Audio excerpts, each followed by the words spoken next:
American business is facing ever-increasing challenges in the 21st century. The need to do more with less, increasing competition, governmental regulations, and finding top-notch people to do the work. More than ever before, the success of your business ultimately depends on the quality of the talent you hire. It's critical for any business today to nurture the talents of its employees. Unfortunately, physical conditions sometimes get in the way of discovering and nurturing those talents. One such condition is multiple sclerosis.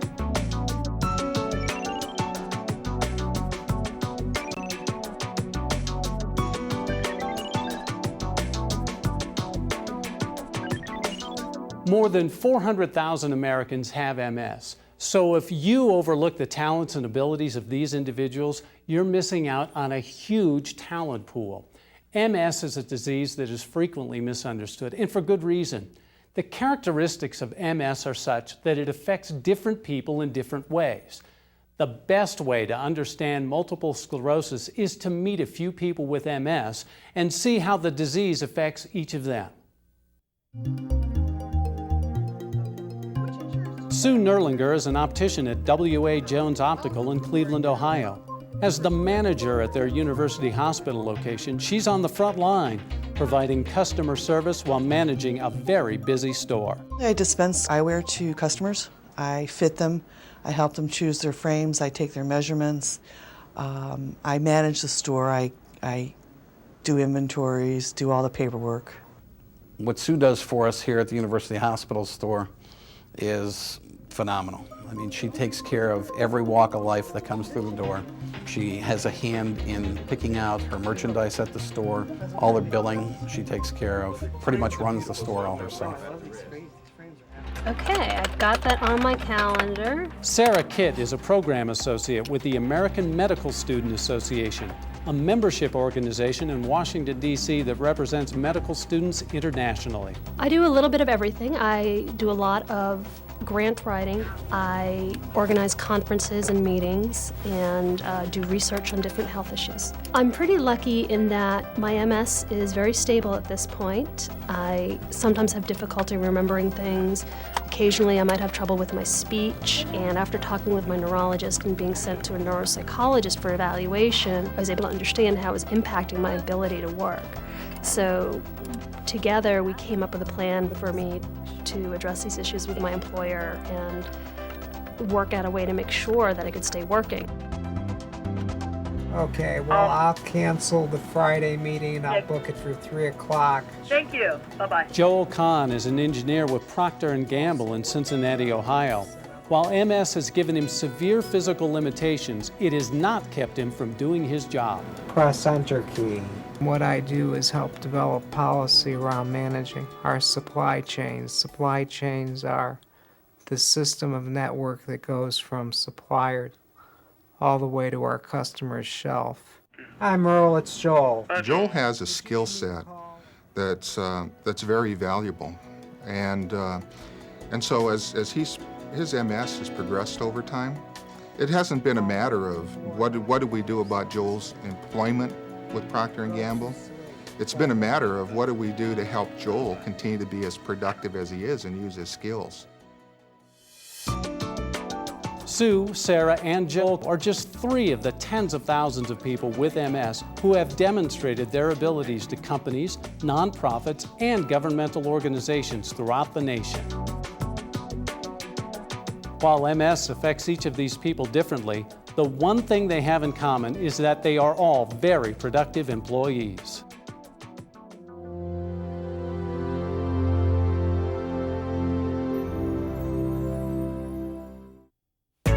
Clearly, it makes good business sense to seek out and nurture the talents of all your employees, whether or not they have MS.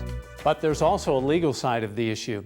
The Americans with Disabilities Act covers a wide range of issues protecting the rights of people with disabilities. Part of it deals with employment issues. Essentially, it says that if you have 15 or more employees, you cannot discriminate against a person because of a disability. The ADA defines a disability as a physical or mental impairment that substantially limits one or more of your major life activities. That can be things such as seeing, hearing, walking, working, learning. So it's a pretty broad definition in terms of what the activities of daily life are.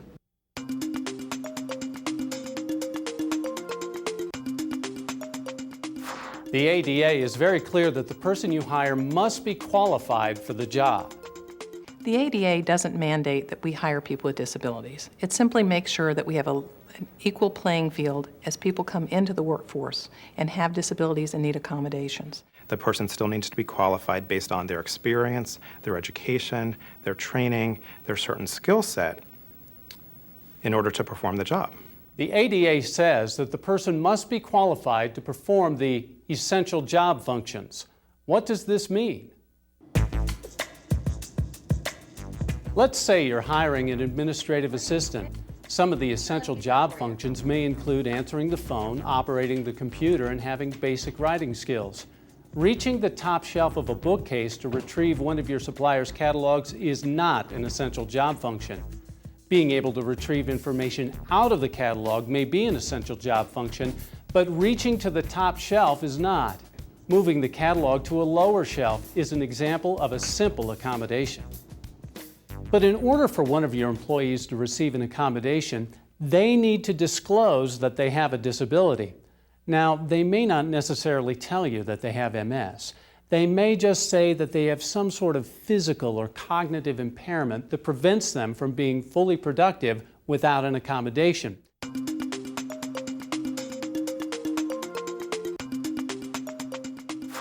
It's up to the employee to make recommendations to you, the employer, on what accommodations he or she needs. At SunTrust Bank, when an accommodation is requested, the manager and the employee sit down to determine what kind of an accommodation will work for that particular disability. So we ask the employee. We do have a process in place, and we ask the employee to give us input. Click reply with history. After all, the people with MS are the ones who best know what they can and cannot do.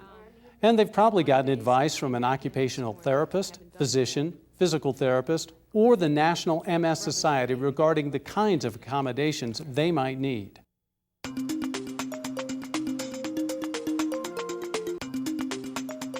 The reality is that most accommodations cost little or nothing. In fact, some people with MS may never need an accommodation. Actually, more than 51% cost less than $500. And for us, most of our accommodations have been changing a schedule, moving a desk, allowing someone to telecommute, things that didn't cost anything at all. But PNC's helped me with the parking. That's a big deal. I mean, it sounds silly, but parking is a huge deal. My scooter can be next to me. We accommodate people all the time, whether they have a disability or not. We accommodate people who need to be at work earlier or come to work later, or might have elder care issues or young people to deal with, school issues. It's simply a matter of good business. What you need to do is you need to make sure that you're doing the right thing. Because in the end run, when you take a look at it, the business needs and the employee needs, they're inseparable.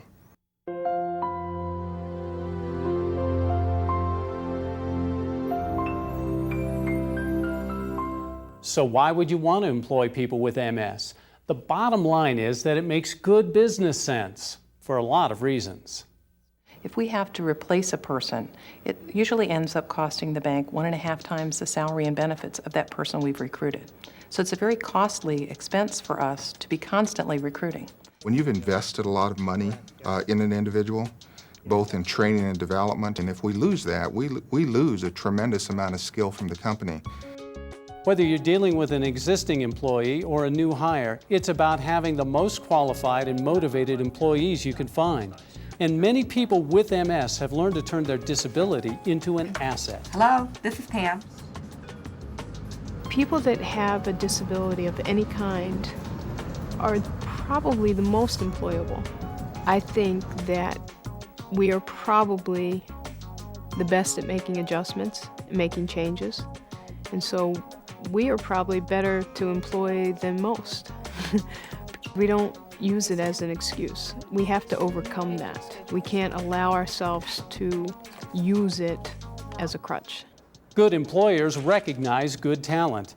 A talented employee who has MS is first and foremost a talented employee. Sue's priceless. I couldn't replace Sue. We've tried several people down here, and nobody has been as successful as Sue. Nobody has connected with everybody like Sue has. It's important for us to have the best workforce possible. So many times that what we look for is just getting a lot of good work done here, and disabilities are, they don't seem to block that good work from happening. We've seen some major changes in our corporate culture. We've seen retention levels rise, absentee levels drop, we've seen morale go up, and productivity increase. And we can definitely attribute that to having people with disabilities in our workforce. What we focus on is our decision is on the capability first. And then the disability and the accommodation is the secondary thing you do to get that talent to contribute to you as a business. From a diversity standpoint, it's important that we include people with disabilities in our workforce so that they can help us market our products and services to customers with disabilities.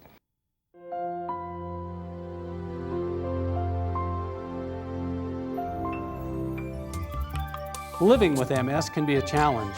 As you've seen, MS affects different people in different ways. It can even affect an individual differently over time.